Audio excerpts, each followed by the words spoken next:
Hey, welcome back to Bridges. We have the honor and the pleasure this segment to speak to three really amazing women. All are survivors of cancer, and all are here to talk to us about their journey this afternoon and to let those of you know that sometimes, as Karen says, it feels like a tunnel, but it really doesn't have to be. So I want to welcome each of you. With us today, we have Kathleen Walsh, who is actually an honoree of this year's walk. Welcome. Thank you. Thanks for having us. It's very nice to have you here. Kathy Smith, you're the chairman of the Survivorship Committee. Right. Welcome, welcome. It's really nice to have you here. Thanks. And Karen Craig, you're a cancer survivor. Yes, thank you. Welcome, you guys. What do you remember that moment when that physician said to you, "I'm sorry to tell you, but you have cancer"? Yeah, without a doubt. Yeah, I certainly do. I had first a needle biopsy because I had a suspicious mammogram, and it was sort of, they weren't really sure, so I had a regular biopsy. And of course, all this time, even though my sister is a survivor, I still thought, surely not me, Right. At this point. And I remember talking to her on the phone, and she said, well, let's get ready for the journey. And you don't really hear much after they say that, so you need a little debriefing time, because I was the sort of person like, okay, what's the plan? How do I get through this? Right. What's going to happen so that I get better? Right. And it took me a while to, just sort of get out of this fog and get over the fact that, this was a real thing that I was going to have to go through. Yeah. What pushes you forward? Pushing you forward. Yeah. Well, some of it you don't have a choice. The doctors impose a plan on you, which is great. It helps form what are you going to do for the next few months. How are you going to attack this? I was diagnosed and was in chemo within a couple days, following my complete diagnosis. So I was fast tracked. A lot of breast cancer survivors have time to go for second opinions, and so I had a different kind of experience than some would have, but I thought having a plan, I was like Kathy, I liked the plan, even if it was very harsh and rigorous. I knew I was going to have Tell me what's next. I had 8 rounds of Yeah. chemo, I was having surgery, and I was having 40 rounds of radiation, and I knew I would be done within a year. How many rounds of radiation? It's a daily program. You have radiation daily for 40 rounds. 40 rounds of radiation. Wow. I can't imagine. I would think that you all would have just been totally overwhelmed. You are. You at first, are in some definitely. But I don't know. Fear seemed to push me along the path. Right. But you just got it. You just put one foot in front of the other and say, okay, this is just what I have to do today. Right. And even when you're not, necessarily feeling well or you're tired, Kathleen continued to work. I continued to work. Did you continue to work as same well? There's so many things that cancer makes it impossible for you to control. But when there are things in your life that are you have family and you have your friends surrounding you, you have your church group, and you have people that are praying for you, and you have, your children, and, everyone's sort of around you, and they're sort of, helping you sort of make it from one day to the other. And then you have things that that you're good at, like your work, or, you're still cooking, you're still doing things that you like to do, you're still gardening. And even though you're tired and you look in the mirror and you think, who is this person? You know that you can get through that, and you just keep going, and then before you know it, you start to feel better, and you're sort of beyond that, daily treatment thing, and you're on the mend. How helpful was it for each of you to have others surround you? Is the journey made easier when you're interacting with others? Absolutely. My goodness. Because see, I would Absolutely. think for some folks, I would think the inclination would be to sort of pull back. Well, some people do pull back, and everyone, I think that you're going to say everyone has their own personal journey. Sure, absolutely. Their own Absolutely. diagnosis, their own different kinds of treatment, what they have to go through. But the American Cancer Society makes sure that people don't have to go through this alone. Yeah. There are people that don't have the kind of supports that we had that can go to the American Cancer Society and have someone with them. So that's really important. It's really important. It's very important to, I think it's a leap. You know, you just have to leap out there because one day, I mean, within a few, not too much after your first round of chemo, you have no hair. Yeah. And so all of a sudden, you're kind of a poster child. I mean, everybody knows you go into a store. I have little kids, so I was going. Did you cover your head? Did you wear a wig? I flipped around. I did have a wig, thanks to the American Cancer Society. I did get one of the wigs that was distributed, as well as, you know, had the opportunity to have a second one. So I had a little bit more fun with it. I had a long wig, I had a short wig. I went red hair, and I wasn't a redhead before. You weren't a redhead at the time. I was like, well, I didn't. It if works you well. have to It's buy you. your hair, or you know, pick your hair, you might as well pick something fun. That's right. But I did on weekends and days I didn't have meetings, I absolutely wore a hat.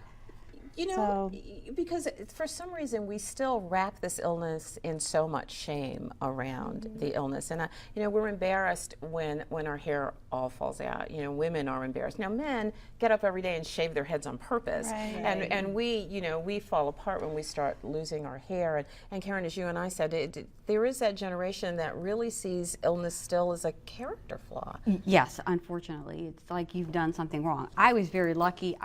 I dodged the infused chemo bullets, so I got to keep my hair throughout treatment. But it's devastating. I know for others to feel that, you know, everything is gone. We have a couple women that I work with that actually went through ovarian cancer. And God love them, they worked a lot while they were going through treatment, and it was tough. It was very tough. In your darkest hour, in that darkest moment, if I can ask you to think about that for 30 seconds, I promise we won't dwell there. But in that darkest moment, what are your thoughts? What are mine? I personally, like I said, I had little kids, so my darkest moments, I actually moved in. My daughter had moved away to college, and so I took over her bedroom to have a little space. But I could hear the kids in the living room, or I could hear, you know, SpongeBob on TV and stuff like this, and that's what kept me going, is knowing that I had little people to get up and go and be there for. Yeah. What about you, Karen?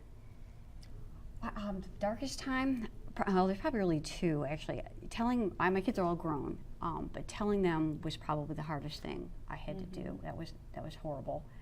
I actually had 2 different tumors, 2 different kinds of cancer. And when they called to tell me that after surgery, I pretty much felt like I was going to be somebody's experiment. I was going to wind up on a med student's jar or something. That was kind of it for me. But it was just, that lasted a couple of days, and I got through it. And you know, having 2 different types, I guess, is not all that uncommon. It felt like it at the time, but you know. What about you? I think when my first 3 grandchildren were born, I was there for their birth, and I remember my other daughter saying, "You're going to do this for me too, Mom, right?" And I remember one time just feeling so sick and looking in the mirror, and I didn't have any eyebrows, and I just put my little wig on, and I thought, I got to do this because Joanna hasn't had children yet, and I'm going to be there when they're born. And that was my thing that, and I was there when both of her children were born. Wow. So, the Cancer Society talks about celebrating birthdays and making birthdays possible. Right. The birthdays I look forward to are the birthdays of those grandkids and my own kids.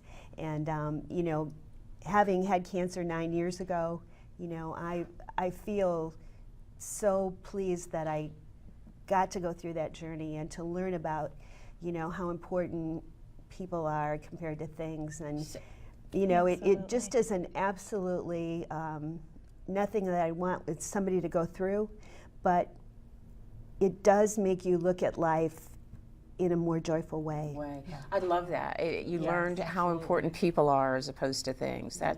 That's really so powerful. It's really an important statement. So, but for people who aren't feeling quite as brave, for people who are feeling like, geez, I just can't do what those ladies are doing. It's different for me for whatever reason. What would you say to them? It's not different. You have more strength than you think. You have absolutely more strength than you think. You'll get through this. There's so much support out there. Yeah. There really is. Some of it, I tell people say things that seem callous. It seems, but they really mean well. They really, really mean well. and so I say embrace that they're what their intention was Yeah. to be there for you. What would you know, that's a really good point, because as I mentioned earlier in the first segment to Bridget, people don't always know what to say. What would you have wanted people to say to you when they found out, Karen? What would have been helpful? If I had hugged you, would it have made a difference? If I had said, I love you, would it have made a difference? What would make a difference to you? Absolutely, and I had tons of support, not only from my family and friends, but the people I work with were unbelievably What did wonderful. they do that was good for you, though? You know, they first of all they all told me how sorry they were and what can they do to help, and but they'd come in and check on me. You know, sometimes they're daily. checking Yeah, on are you doing you okay? and You feeling okay today? Joke. You know, sometimes your sense of humor is the absolute best weapon. Yeah. You know, even if it gets a little on the sick side, but but I think the And sense of I humor. would think too, just helping to provide some sense of normalcy, I Yeah. would think Yes. helped as Exactly. well. Yeah. Was it? You know, the joking, you know, I would joke and say, well, you know, whole summer I didn't have to shave my legs, you know. There were, you know, that was a perk. Chemo took care of that one. Chemo took care of that, you know. I mean, there was some, you know, fun things like that too, and being able to not have. But I noticed at first there were a few people that were distancing me a little bit, you know, just not sure how I was going to react to this and what was going to happen. And I think if you start out with like, I'm out to beat this, and you can beat cancer now, you know, when you know, we're talking about our mothers and how, you know, our mothers, you know, in the old days you couldn't beat cancer, and now you absolutely can beat cancer as long as you're proactive, you keep going, you have a positive attitude. You know, this Kathleen over here, we've been friends for a very long time, and you know, when I saw her and how she just, you know, sort of just blossomed and said, okay, this is what's going to happen, I'm going to make this happen.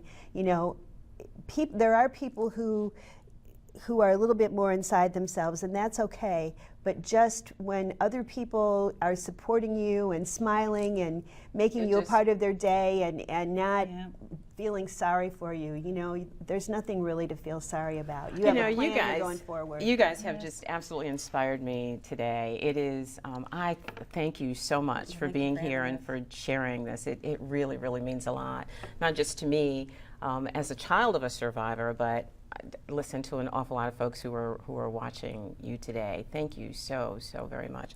We got to go away, but I promise we'll be right back.